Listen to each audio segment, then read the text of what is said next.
Let's start today's session. I welcome each and every one of you to the CEO Talk Mumbai.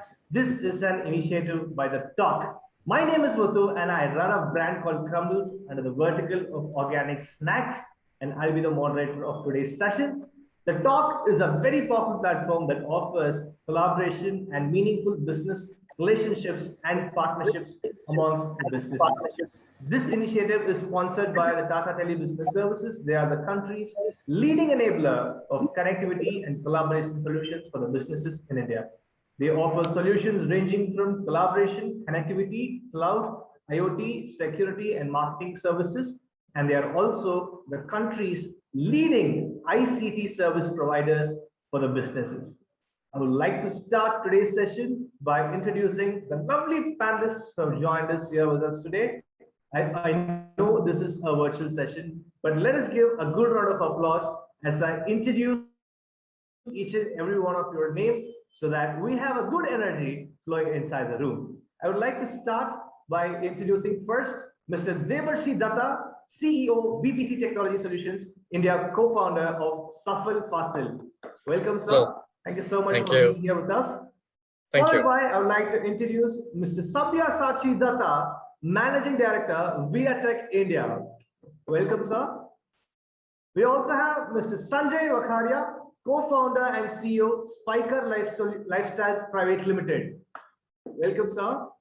We also have Mr. Janak Malkani, Executive Director, CBRE South Asia Private Limited. Welcome, sir. Thank you so much for joining here with us today. And we're also expecting Mr. R. Mohanty, the President, Pidilite Industries Limited, will be joining with us very shortly. And at this time, it is my honor and privilege in recognizing Janis, Regional Marketing Head, Mumbai, Tata Teleservices Limited. Janis, I would like to ask you to give away a short welcome speech for today's session to set the session on a high note. Over to you. Thank you, Muthu. And a very good afternoon to all the eminent speakers and to all the participants who have logged in to our CXO round series. Now, on behalf of Tata Teleservices, I would like to talk about our core strengths and what is our overall market strategy. Tata Tele Business Services, also known as TTB, belongs to the prestigious Tata Group of companies, the country's leading enabler of connectivity and communication solutions for businesses, with services ranging from connectivity, collaboration, cloud, security, IoT, and marketing solutions. TTBS offers the largest portfolio of ICT services for business in India. We have all experienced, and we are still experiencing, that in COVID-19, it has acted as a tipping point for a digital transformation at the workplace. And this will speed up further, as technology is now a vital pivot on which enterprises are totally dependent for their business continuity and growth. Digital agility thus is becoming a critical factor for the workforce to communicate and collaborate effectively, both internally and with customers. As a country's leading technology enabler, Tata Tele Business Services is empowering enterprises with voice, data, and managed services to develop deep digital capabilities, build resilience, and enhance operational efficiency. Now, enterprises are moving fast on their digital curve and are embracing hybrid technology that allows them to service their customers from anywhere and anytime. To meet growing demand, we have strengthened our portfolio of services such as cloud-based communication solutions, collaboration solutions, IoT, data management, and cybersecurity solutions. We have recently launched an advanced cloud communication suite by the name SmartFlow, which combines an uninterrupted flow of business communication with intelligent call routing and monitoring. Not only this, but it also offers on-demand scalability, which allows businesses to adapt quickly to changing business needs. Today, we all know that how cybersecurity is very important and none of us can afford to ignore it. Smart Flow also comes with enterprise-grade security and reliability. Cyber attacks such as phishing, ransomware, etc. have become far more pervasive and sophisticated, especially during the pandemic. To address this, TTBS has enhanced its cybersecurity portfolio to provide a world-class security platform, offer email security, web security, next-generation firewall, endpoint security, and multi-factor authentication security services. Therefore, enterprises now have access to a comprehensive smart perimeter security proposition that is robust, scalable, and can be rapidly deployed at an affordable price. TTBS has further strengthened its suite of work from anywhere solutions to meet the demands of the hybrid workforce. Solutions like hosted IVR allow enterprises to quickly set up distributed call centers and enable agents to work from home. Others like hosted PBX, audio and web conferencing solutions, international bridging services ensure connectivity and collaboration amongst teams spread geographically across the globe. TTBS is also a trusted provider of IoT services that are designed to facilitate real-time tracking for informed decision-making. In its portfolio under the IoT umbrella, TTBS has asset management, fleet management tracking, school bus tracking, and workforce management. So for the last 2 decades, our deep customer engagement has helped us to develop solutions that would enable enterprises to compete and we will continue to play the role of technology enabler by strengthening our portfolio of services, especially in the areas of connectivity, collaboration, SaaS, IaaS, IoT, and cloud, while simultaneously enhancing our network and sales reach capability to cover as much of the enterprise footprint as possible and enable them to do it. Thank you once again for sparing your time to all the eminent speakers and the participants and joining this session. I'm sure it will be a very insightful one. Thank you. Muthu, over to you. Thank you. Thank you so much, Janis, for that lovely introduction for today's session. And I hope it was on a high note, citing all the panelists and the participants for viewing this. And with that, let us quickly jump on today's panel discussion round. But before that, yes, we have Mr. R.N. Mohanty, the president of Pidilite Industries Limited. So welcome, sir. Very, very happy to have you with us today. All right. So as I told you before the session started, this is going to be a panel discussion round. I have a few questions with me, and I would love to understand your perspectives for the same. And as I told you before, this is going to be a time-bound session, so kindly have a hard check on your timing. All right. So talking about the current scenario, so the last 1 year had been a roller coaster ride for all of us. I still remember people telling that everything is going to be okay by August. But August 25, the new year came in, and I think it has been 1 year since all these had started, but I think it is only getting worse. All right. So it is. I don't see any way of betterment coming up anytime soon, but it is getting worse and worse and worse. But one thing which I can tell you here is the one thing which is inevitable is the change itself. The change is something which never changes. Everything around us is changing, so is our business. So that is going to be my first question for today, gentlemen. The business is changing, whether we agree or not, the business is changing. But how is your business responding to this change? So that will be my first question, and I would like to start with Mr. Debarshi. Okay. Thanks, Muthu, and a very valid point. So this pandemic has impacted, I believe, every Indian in some or the other way, and every organization in some or the other way. So it has impacted our organization too. Few of our colleagues have been in the past affected by this pandemic. Some are recovering right now, and some are fighting also. So, but still, coming to the point, we are a payments company, as well as we stepped into the shoes of an agri-tech service provider. So last year was our first year, means we started our commercial operations from the agri-tech services starting April 2020. I would say it was a fabulous year for us. What happened was, by the digital penetration, which was already taking shape in The tier 2, tier 3 cities has finally started reaching the rural India.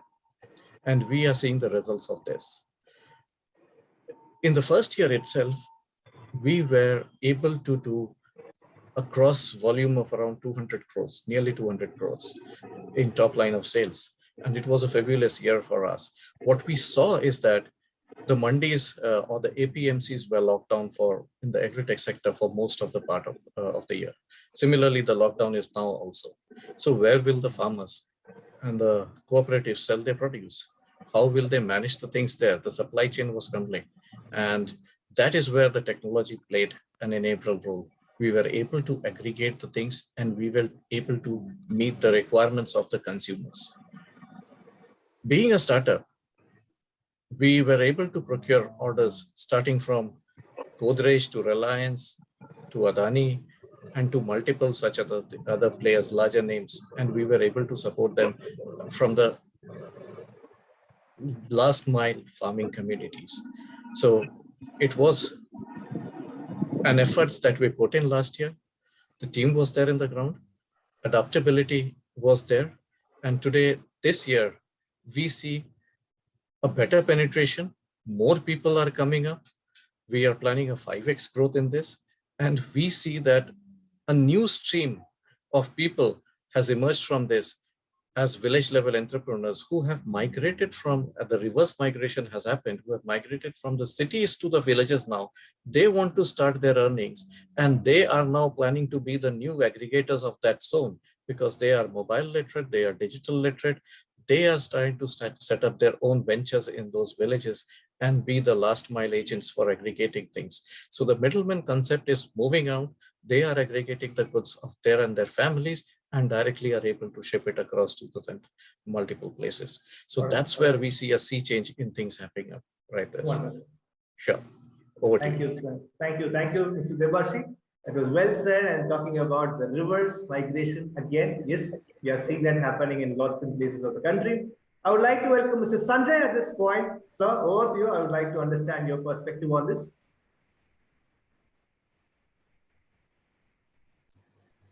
Sir, kindly unmute yourself. Yeah, sorry.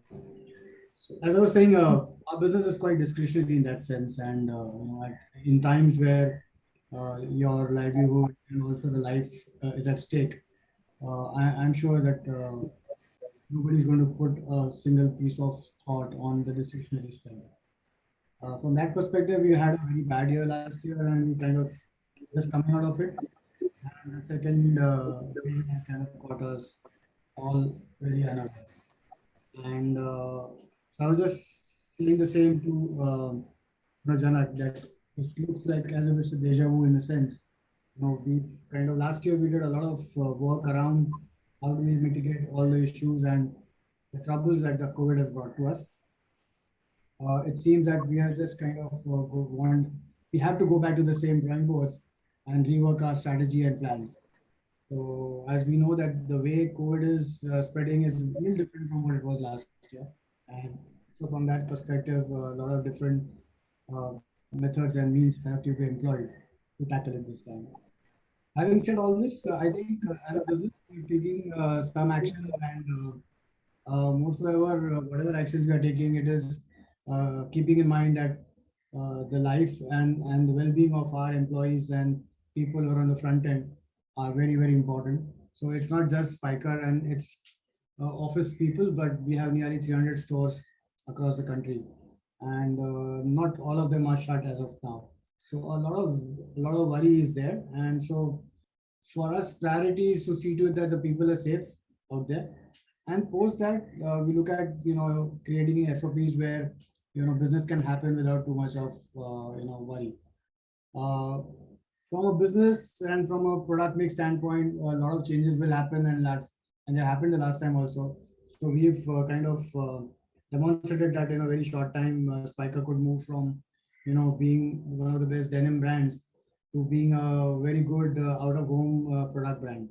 So right from boxers and pajamas and a lot of t-shirts, very interesting brands that we license like Charlie Chaplin and Einstein. All this happened in such a short time, And that was our way of responding to the requirements which were changing for the end consumers. I guess on a similar line, we are going to kind of get ourselves to get equipped and face what is there in front of us. And I'm fairly sure that we'll come out of it much more stronger and healthier, and also wonderful. We all hope the same. Thank you so much, Mr. Sanjay. Yes, over to Mr. Mohanty, sir. So please unmute yourself. So moving forward, I request the speakers to keep it a little short, please, for the first. Yeah, sorry. Yes, Mohanty, sir. Yes, sir. Yeah. So primarily focus on the manufacturing side of it. We are a specialty chemical industry, but manufacturing is distributed all over. So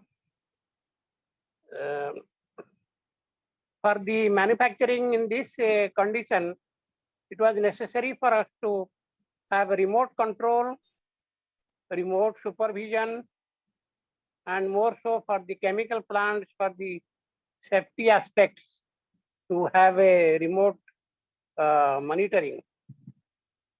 So that is what is possible by the communication, by the digital these activities which we have been doing, and the automation which is prevalent in our manufacturing units, the new technologies which are in manufacturing domain, that is the IIoT, the artificial intelligence, machine learning, and all these we used to get the communication systems by LoRa and the intelligent MCCs. So all this we used to our benefit to run the manufacturing smoothly. Okay. Initially, we had some time which we had to take, but slowly we picked up, and the manufacturing was running after some time in full swing. Now also it is running in full swing. Wonderful. Thank you, Mr. Mohanty. Yes, I'd like to pull in a very proactive person at this juncture, Mr. Janak. He's very proactive, and I already received a LinkedIn request from him. So over to you. I think, everyone's kind of summarized the way all of us have looked at the business in the last 1 year. Sanjay and me have had the opportunity to work closely last year. Without ever meeting, we were able to conclude some business. So that I cannot tell you how we're all looking at our business today. There is a lot of technology, but I think on the real estate side, look, it's an easy conversation on how good or bad the real estate markets are. But we don't construct. We are service providers. We, CBRE is a global 128 Fortune listed company in the US. And I think globally as well as in India, our business has been affected. Our primary business in Bombay, which I manage, is the office brokerage aspect, and a lot of people aren't using our offices right now, so naturally the business is going to be affected. But I think this has been a good time for everyone, and I think this is a good time for everyone to reset and relook at their real estate portfolios. And a lot of the time I spend doing right now is relooking at occupiers' portfolios, looking at various combinations on how technology can be used to bring people back into the office once things get better. The office is here to stay. It's not going to disappear. I think that's been made pretty evident by a lot of people we've spoken to. It's needed. It's just the portfolio needs to be relooked at. The real estate needs to work for you rather than you working for the real estate. And that's a deeper conversation, a longer conversation. But I think overall, the optimism in India Inc. still remains strong. I don't think, yes, we've hit a very serious second wave, and I hope everyone's safe and everyone recovers. There have been casualties, at our end as well. And I pray for all those people. But I think overall, Muthu, the future is positive. India still remains a very strong outsourcing market globally. Domestic consumption is high. The youth here want to experience new things. And I think that's where there's an opportunity to grow forward. It is a reset. Maybe it's a reset 2.0, which has happened in the last 3 to 4 weeks in India. But I'm very optimistic that things will bounce back. The vaccination rollout will further increase optimism across India and globally. So yes, difficult times. It's not like we haven't been through these before, but I'm sure we'll come out stronger. Wonderful. Thank you. Thank you. Thank you so much, Mr. Janak, for that wonderful positive, insight that you have given.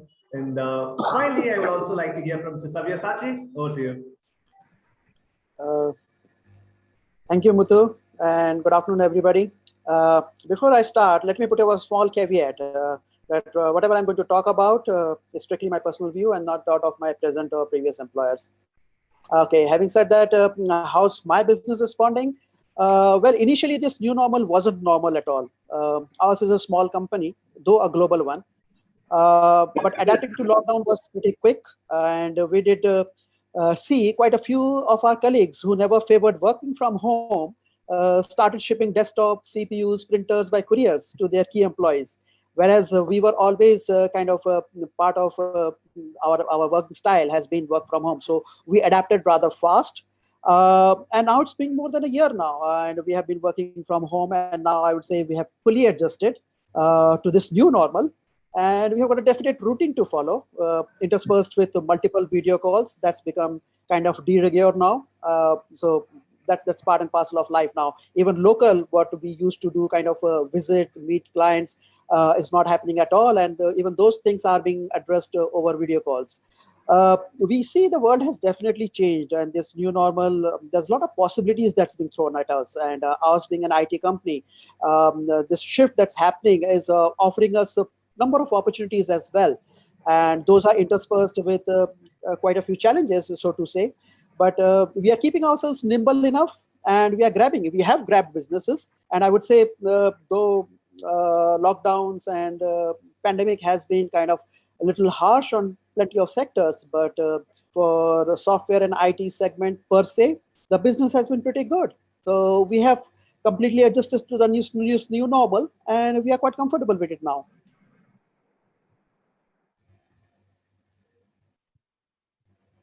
Wonderful, wonderful, Sabya sir. So I believe code wasn't really a problem to you. Like adapting was pretty easy for you. I think you had not a problem. Moving on, I would like to take in Sabya sir's input at this juncture and make it as a point for my second question. So just like he said, one thing which I have to tell you right here is the technology had been there, into existence forever, right? This video conferencing app or any other software that has been used during this pandemic, especially, was already there in the existence long back. But this pandemic has made us to embrace the technology quicker than it was supposed to be, right? So there were a lot of technologies that were used, but this pandemic made us to embrace it very quickly. So that will be my second question. How does technology change the way we do business? So that is the second question for today. I would like to again start with Mr. Debarshi. Over to you. So yes, it has done a drastic change. We had to redraw multiple things. So initially, we were mostly on a phygital model kind of a thing, digital plus phygital. But right now, we had to switch the models. We had to make our model lighter, depend more on technology, more on video conferencing, more on gauging the things of quality controls through videos, etc. Also work on and redrawing things which are based on ML and AI so that you can get some more insights into it. So a lot of changes in the business has to be adopted. So at one point of time, when you think of, you will be hiring, say, 200 people on the ground. But this situation was such that you could actually hire 50 people and rest you need to depend on technology and other things, or look at other resources and how you can fulfill the needs and do it. So a lot of collaborative efforts had to go through it. So technology played a very critical and vital role here. So instead, which we were not focusing on initially, or it was a plan or a long-term plan, which had to be curtailed and put it across. So currently also we are developing a lot of things on this technology. The second wave has hit us more badly than the first one. In the first wave, the rural India was not that much impacted. like it is right now. So we have to depend a lot on technology than the earlier way. So we are continuously making efforts to grow our technology and build new platforms into it and incorporating changes. Got it. Thank you, Mr. Debarshi. Thanks. Moving forward, Thanks. a small reminder again, panelists, any experience is a little crisp for the first two rounds. Sorry. Because I would like to again ask Mr. Sanjay, sir, we have a store here at Coimbatore again. I just noticed it right now. So probably I might be using it in the sooner days. Over to you, how does technology change your business? I mean, it's quite obvious that there's a huge shift towards e-commerce in our business, and to enable e-commerce, a lot of changes had to be done, and we had to be a lot more proactive on bringing technology into our operations, which probably would have come in probably after a couple of years. So yeah, I mean, one tectonic shift that I've seen is that people have kind of got used to, the e-commerce as a universe, and this is across all genders and all age groups.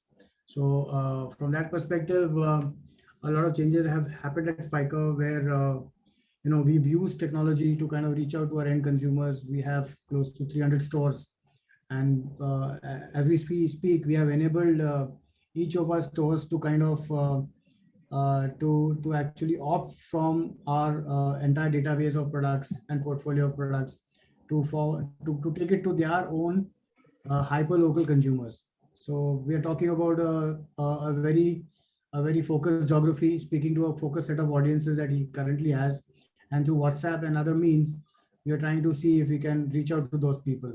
Now, as we know that people are a little scared of coming out of their homes, and if we can serve them in the confines of their homes and the safety of their homes, it just makes a lot more sense. So yeah, I mean, besides this, our business has a lot to do with the touch and feel of products, but it's now this is the third season where we are doing our presentations to our trade partners completely digital. So our trade partners have this time not seen or felt a single product, and they are actually ventured out and bought a lot of them. So here we're talking about real serious money being spent purely from whatever they understand digitally. So I think a lot of work has gone, and I see a lot more yet to happen on this, and I think we just have to prepone every plan which is there, which has got an interface of digital to make the business do better for you. All right. Wonderful. Thank you, Mrs. Sanjay. And I'm very sure that for retail business, e-commerce is definitely, being the key at this juncture and helping us to, access a lot of stuff. Thank you. And yes, over to Mr. Mohanty once again. Sir, your opinion? Yeah, so I would suggest, I would tell something which is new to the manufacturing.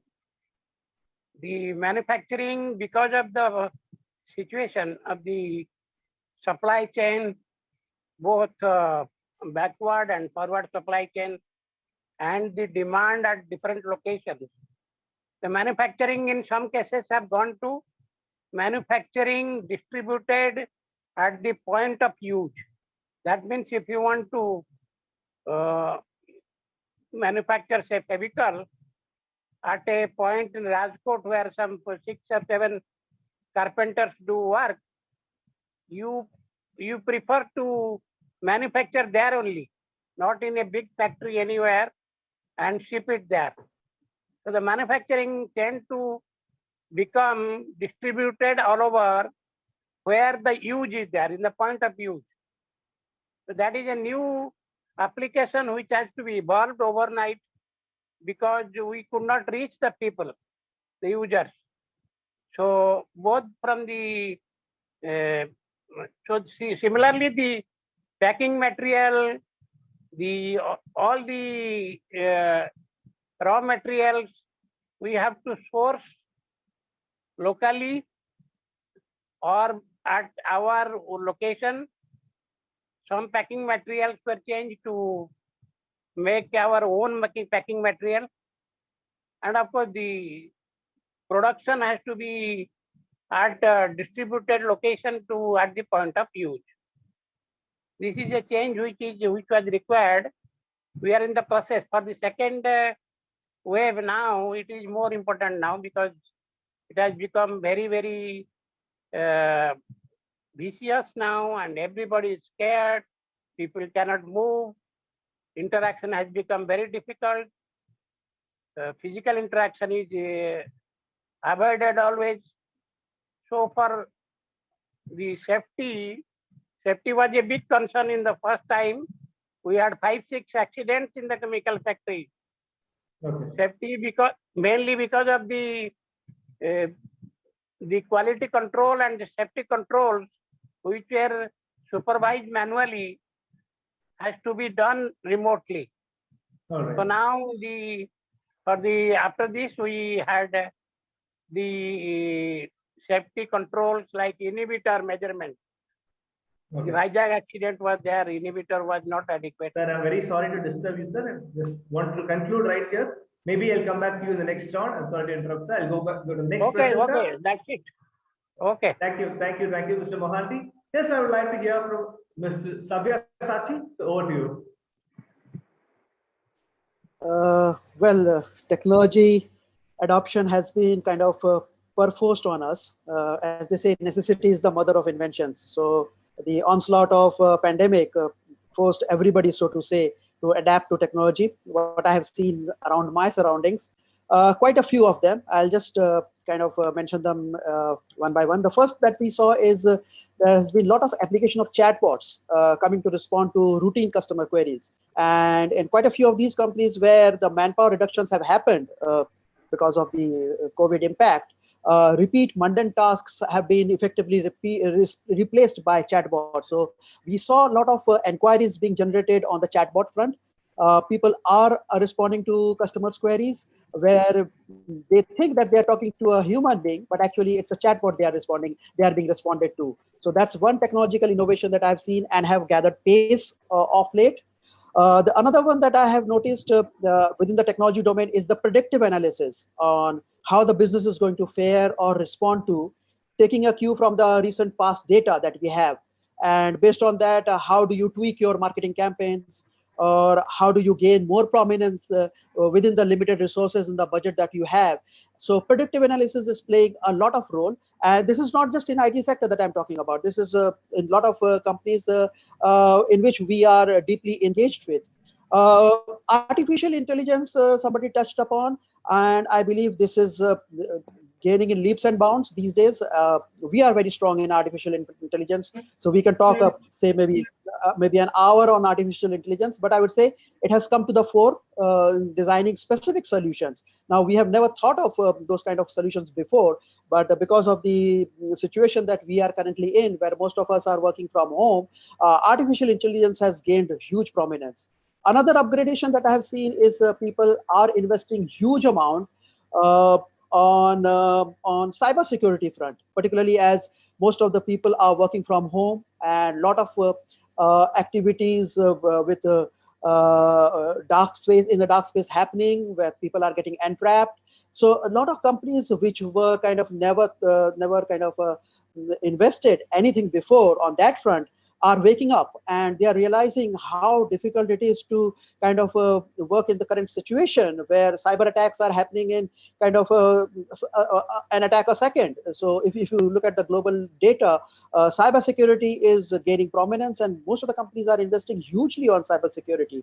So these are, in short, I understand there's a time constraint, and I could elaborate and talk on each of them, say for an hour each, but I'll just restrict to these 4 points, which I have noticed most of the companies in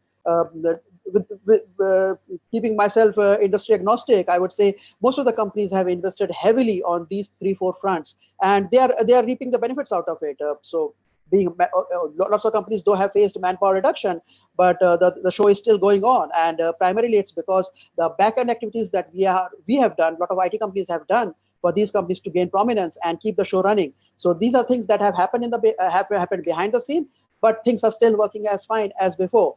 But the investments have come on these 4 fronts that I have noticed, personally speaking, and from my company's point of view. All right, wonderful, Mr. Sabyasachi. And finally, over to Mr. Janak.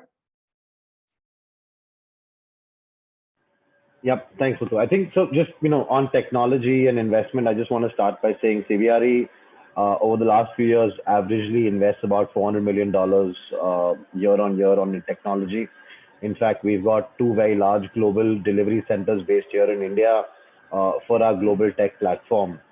While on the facility or the project management side, technology has been used for the last number of years. Even on the procurement side, technology has been used. I think last year with the lockdown, on the office broking side, on the tenant representation side, where we're helping occupiers find new office space, we've invested a lot of technology and it's come into the forefront. So leaving aside the Zooms and the Teams, which is at some level the new normal, we've got in-house software. We've tied up with the likes of Matterport. We're doing virtual walkthroughs. In fact, I'm really proud to say, and with Sanjay, and we were talking about this earlier, we actually did a transaction with Sanjay and another client of ours where the client actually in the US never physically saw the office. It was completely virtual. Designs were virtual. It was a fitted out office. It was designed virtually. It was implemented locally by our projects team, and the occupier moved in mid-December without actually seeing the office physically. Now, that just tells you how technology has moved leaps and bounds. Real estate's a very touch and feel business, right? You want to see the view outside. So the amount of technology we've invested in, we've used, gives occupiers the option to see the surroundings of the building, what's the view outside it. We've used Matterport extensively. Even for the large occupiers, the large banks that we work with, we offer them solutions where we're managing their entire portfolio. We're managing, their lease administration. We've got a lot of manpower dedicated lease administration, which is now moving to a tech platform. So use of technology has grown leaps and bounds in the last 12 months, and it will not stop. It will continue to innovate itself. You said at the start, it will continue to change itself. And the thing where we need to be prepared is what that change will be and what clients want of us. And we need to be one step ahead of that rather than playing catch up. So I'm really glad to say that we're in a good position and we're going to continue to invest in that side of our business as we move forward. Wonderful, Mr. Janak. So we've been watching about how the technology is changing businesses. We've been hearing a lot of interesting stuff like the AI that was being wonderfully brought by a panelist, and Mr. Mohanty beautifully explained how challenging it is on manufacturing sector, coping up with the technology and the work from home culture. And we are also seeing how the e-commerce is helping the business to come in. It's getting interesting as we are hearing how the technology is helping to reset the business growth at this tough times like the pandemic. And moving forward with the next question, I think we have something very interesting to do at this juncture. So one of the phenomenon that got into life was the concept of work from home. So this entire concept was a huge gamble, pre-COVID era, because there were a lot of questions, there were a lot of doubts. I'm not talking about Sabyasachi here because I think he was fully equipped, probably like Nostradamus. He was well prepared for the pandemic even before it came in. So, but jokes apart, this work from home has become a reality, which was just a debate in the pre-COVID era. So almost every company right now is working from home, but it is not going to be feasible for every industry as well, especially talking about the manufacturing industry. You cannot work from home on a manufacturing sector. So talking about all these given scenarios, I would like to ask you gentlemen, which model of work style is going to work for your company? Is it going to be a regular office model? Is it going to be the work from home, or is it going to be a hybrid model? But instead of talking this time, let's get to do something really interesting and fun. Let's play some. I hope you all have this nostalgia of playing down charades at your college or at home or a function. So if you wish to say that the office setup is going to work for you, give me a left thumbs up. If you feel that you think that the work from home is going to work, give me a right thumbs up. Or if it is going to be a hybrid, give me a namaste. So which kind of a work style is going to set for you? Okay, Sanjay sir is namaste again. Okay, Sabyasachi, Debarshi. Okay, Janak Janis is also giving a namaste. So Mohanty sir, is it going to be a left or right thumbs up or a namaste? Or is it going to be from you? Sir, can you unmute yourself? I can't hear you. He's on mute. Let me give you a request, sir. Let me give you a request for unmuting. Yeah, you can just give allow and speak now, sir.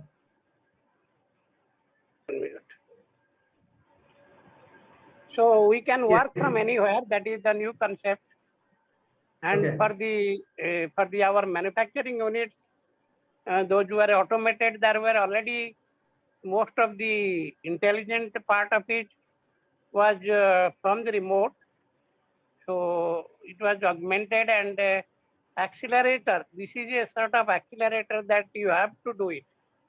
Earlier you were moving slowly, planning for automation, RPA, and all. But now pandemic made it forced us to and accelerated the whole application of the technology.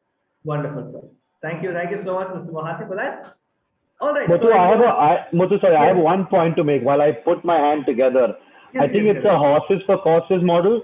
I think hybrid working is a thing of the future. It depends on the industry and the location and the what work you're doing. You know, we are an outsourcing country, so it'll depend on that. I don't mean to make that as a standard protocol, but just thought I'd throw that one in. Undoubtedly. Like, I would also like to, give you a very, very short, interesting factor. I've been anchoring the CEO talk for the last 4 months, and I just had a stat that almost more than 90% of the entrepreneurs and the businesses are telling me that the hybrid model is going to work in the future days to come. So that is very, very interesting, and I would love to see how it is changing the business, especially in an Indian climate. As we're talking, let's quickly move on to the next question. So, as I was telling about this technology and that's adoption, one thing or one name that became a household for all the entrepreneurs, especially during this pandemic, was Zoom. All right. So, over the right after March 22nd, every entrepreneur, every businesses, or every house had a Zoom account. Whether it is for free or is it a paid, every house in India which has a smartphone or a laptop had a Zoom. Right. So there are a lot of other apps, or there are a lot of other softwares, or there are a lot of technologies that you would have adopted during this pandemic to ensure your business continuity. So I want you to name that one technology you adopted during this pandemic that ensured your business continuity. I would again like to start with Mr. Debarshi. Over to you. So apart from Zoom, we were very heavily dependent on Skype. So Skype was also easier, and we were working with Skype earlier on. So Skype made the lives easier for the things, and definitely we had to develop and prepone the entire process of development, our own app for communications, etc. So that's how we did it. So this Skype again, very, very happy to see Skype again on the picture, because I think Skype had been a very kind of an untouchable software for a lot of people, quite complicated, but again, I'm seeing it in the picture, very, very happy. Yes, I would like to ask Mr. Sanjay, over to you. Yeah, so for us, we actually formally and at a board level dependent or are dependent on Teams. And within the Teams, we are actually working more on Google Meet.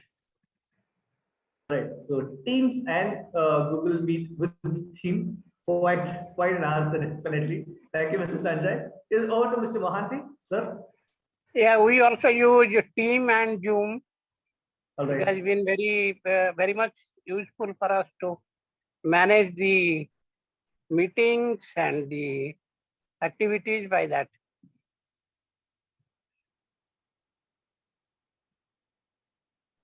Yes, thank you, Mr. Mohanty. Over to Sabyasachi.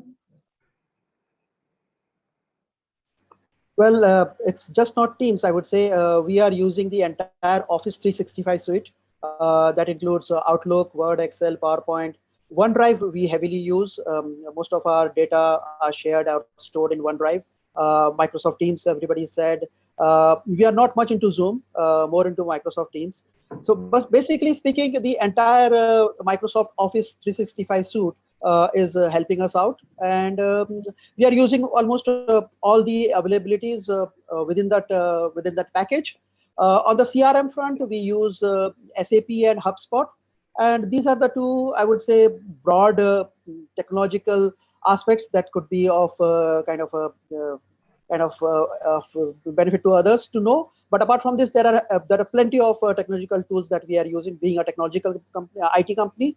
But these are the ones that we are frequently and regularly using. Wonderful. Thank you, sir. I would also like to, give it a short, very interesting thing that happened. Your name is quite delusive because folks at my place thought that designer I'm talking to, they were all very excited that I'm talking to Sabyasachi Mukherjee. I said, no, this is a techie guy. He has got nothing to do with the designer thing here. No, by the way, there's another Sabyasachi Dutta. He's a politician, and if you Google his name will pop up first. And probably I'm not so kind of media friendly, or I don't promote myself that well compared to a politician. My name will come later. But there's exactly another guy by the same name and same spelling and same surname as Sabyasachi Dutta. There in Bengal. All right, Mr. Janak, I would like to end this down with you. So I think we're a people's business. So I actually, the people I work with are really my biggest strength. But I think the clients we work with, all virtual platforms that you can engage, whether it's Zoom, Team. But I think, like Mrs. Sabyasachi said, Office 365 has played a very vital role in communication, not just virtually, but a whole bunch of other aspects, which has brought us a lot closer in these virtual times. I'd say Office 365 definitely gets my thumbs up on that, and all other such platforms, of course. Wonderful. Thank you so much, Mr. Janak. We're talking about the technology that we have been all adopting. I would like to tell you the common phrases that we're all been using for the last 1 year. I think after hello or after are you safe or how are you? I think the most commonly used phrases. So please unmute yourself. Am I audible? Is my video clear? So these are the things that we've been very commonly using over this last 1 year. We're talking about this technology adoption. Every other thing comes with its own pros and cons, right? So I would like to understand what were some of the biggest challenges that you faced while adopting to the technology. I would like to start with Mr. Debarshi. Over to you. So the challenge was we have a centralized development team spread across multiple countries. And since our plans of product development was something of a long term, and suddenly this pandemic coming in, and then you have to squeeze in multiple things across the globe because we are present in around 90 countries and multiple installations coming in place, and everywhere there is an urgency. So that was real challenge, and how and what to do in prioritization. So we are still grappling with those challenges again after the second wave. So many things has to be pre-planned. So these are a few of the challenges that we are grappling in if you have a distributed team of developers sitting across the countries and zones. Wonderful. Delegation definitely becomes a lot of trouble, especially in these areas. Thank you, Mr. Debarshi. Mr. Mohanty, over to you. So the major thing which has challenge was with the people who are in the senior levels and not very digital savvy. So they need secretaries, they need assistants, and they need the help of people for doing many things. So this pandemic made many people self-reliant, and it was the major challenge that in that the chatbots, voice-activated computing, voice-activated these minutes, and reading out the emails to some people. These are the things which became a challenge for people, senior people, to get the details and react on it. So for the safety and manufacturing sector, it was very difficult for the people who were not directly connected to manufacturing, the board, those who are responsible for the safety, but they were not directly connected. It was passed on to many people. So they had to directly take stock of the situation, mainly by chatbots and by the linking the database with the chatbots. All right, thank you. That challenge was there, which we overcome. Wonderful. Thank you, Mr. Mohanty. We'll go to Mr. Janak. So I think, one of the biggest challenges we faced was better bandwidth. We had joint families or nuclear families, everybody sitting at home, kids on Zoom calls, working spouses on both sides on Zoom calls. So bandwidth was a challenge. Increasing bandwidth was a challenge. And keep in mind, we had a lot of colleagues of ours who were staying alone in cities, ensuring that they got, the basic amenities to kind of work with the bandwidth available. We worked with a lot of clients, and I think somebody mentioned at the start, I think Debarshi mentioned at the start that CPUs and laptops were being carried across. So we had our FM team helping our clients carrying their technology back from the office to their houses for their interim period. But I think overall bandwidth was a challenge, and I think hats off to the bandwidth providers in India in the last 12 months. Things have improved leaps and bounds. But I think the biggest challenge, I think more than the challenge of technology, was the mental fatigue which was stepping into people. So dealing with that was a lot more challenging than having poor bandwidth. Hearing people saying, "Can you hear me? Can you see me?" You kind of adjusted or dealt with that. But people being on calls the whole day was not something we were very excited about, but it was the need of the hour. So I think bandwidth was one of the biggest challenges, which is now hopefully getting better and better as we move forward. Wonderful. Thank you, Mr. Janak. But I'm not going to ask the same question to Mr. Sabya or Mr. Sanjay because either of them are pretty sound with the technology, and I don't think so they're going to face any challenges. But as an entrepreneur, the one thing that all connects us together is the mindset of finding a solution for a problem, right? So whatever the solution comes in, we as an entrepreneur always are trained to look for what next or how to solve this problem is how we've been trained. So I would like to ask Mr. Sabyasachi and Sanjay at this moment, what could be the enterprise solutions that can increase the productivity of your business? So this will be my next question. Over to Sabya, sir. Well, I'll just slightly touch upon the previous question as well, because there were quite a few challenges we faced, and we basically tried to break it down into 3 steps, like what the technology to use so that we improve our operations, how do we review where are we currently versus where do we want to go, keeping in mind the changed environment around us. So kind of a review of your existing setup. And third was how to implement a continuous improvement approach. And while doing so, I would say there were quite a few challenges that we faced, particularly on the technological front, on the employee engagement. Mr. Mohanty talked about older generation not so kind of comfortable with the digital world that we are kind of heading to. Somebody talked about phygital model. Yes, we are basically moving to a phygital model today in days to come, because existing on only single kind of a business model is not going to be possible.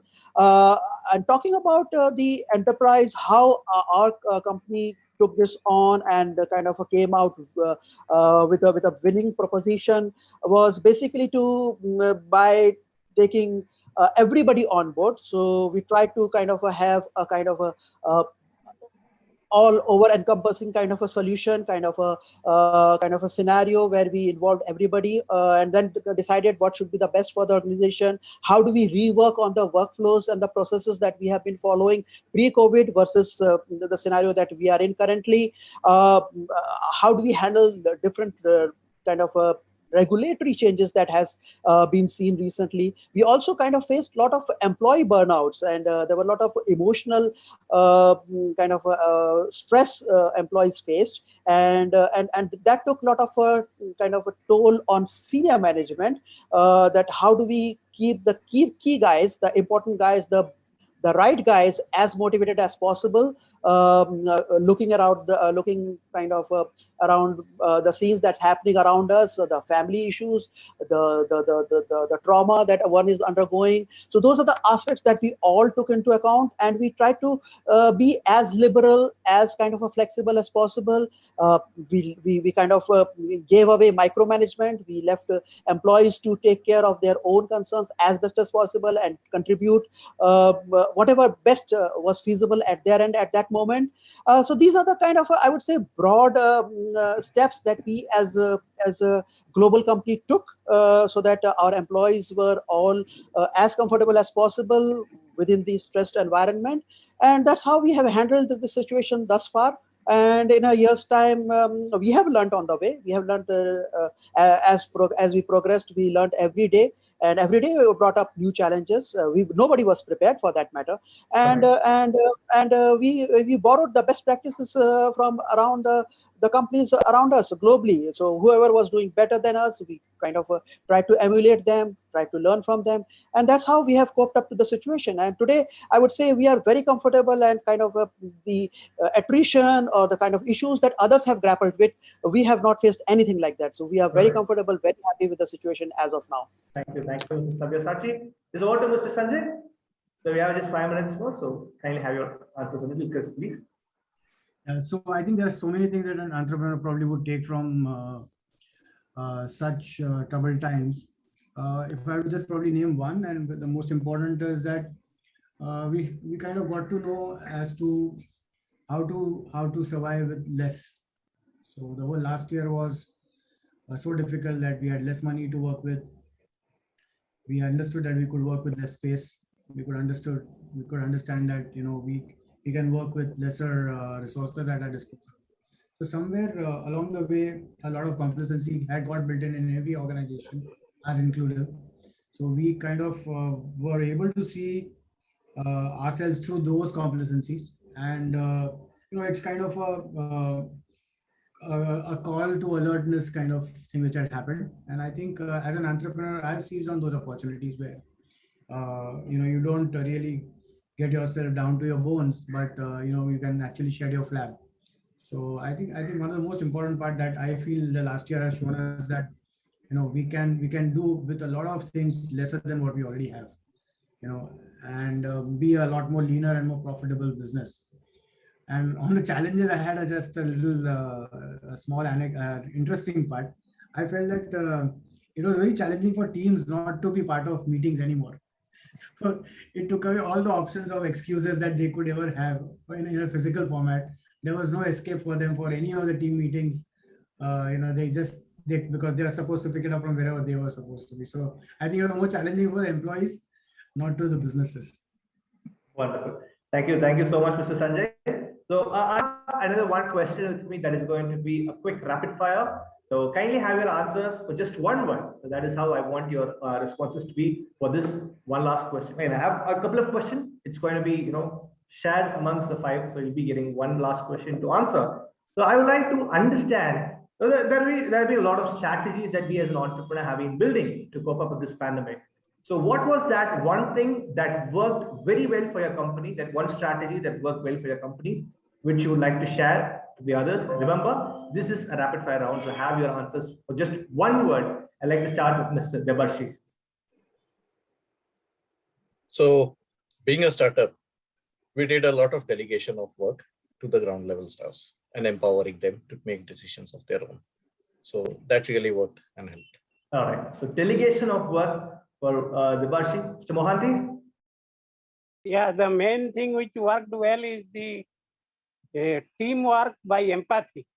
People had a feeling now with the pandemic, everybody cooperated so well that it worked so well. It really became a very good team. Wonderful. Thank you, Mr. Mohanty. Teamwork worked well for the Pidilite Industries. Yes, Mr. Sanjay?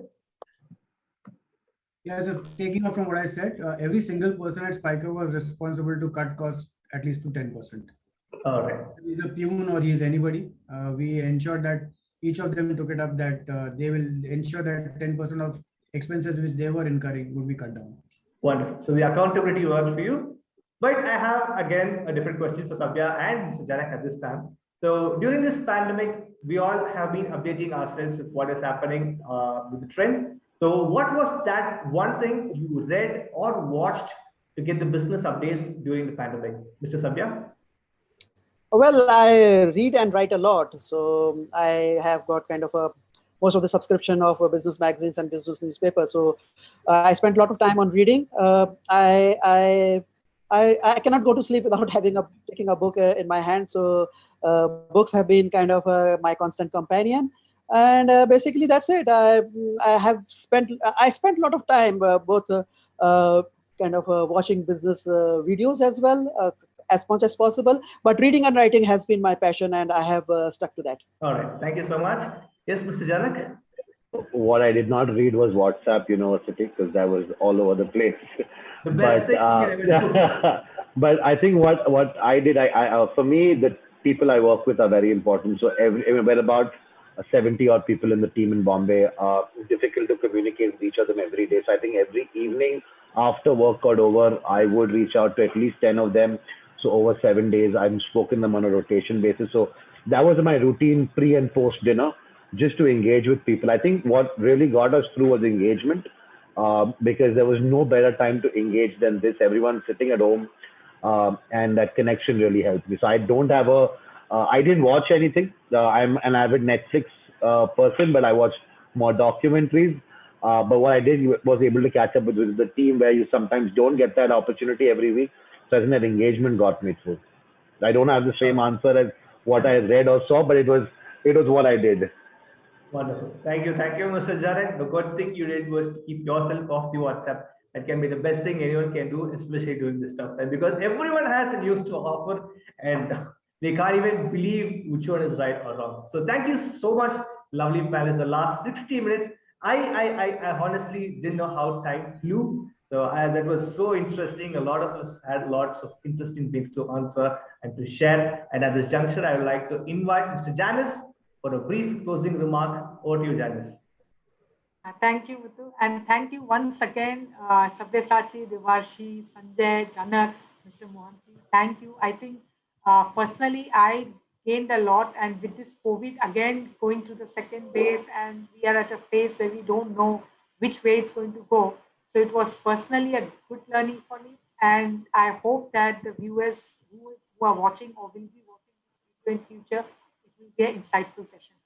Thank you, and looking forward to associate with each one of you again in future. Thank you. Thank you. Thanks, everybody. Thank you, Mr. Stay safe, everyone. Thank you. Thank you all. Bye, guys. Thank you so much. And on behalf of Talk, we all wish you a great success in your endeavors in the days to come. And until next time, again, it's an interesting episode of The Talk. This is me, Muthu, signing off. Have a great weekend.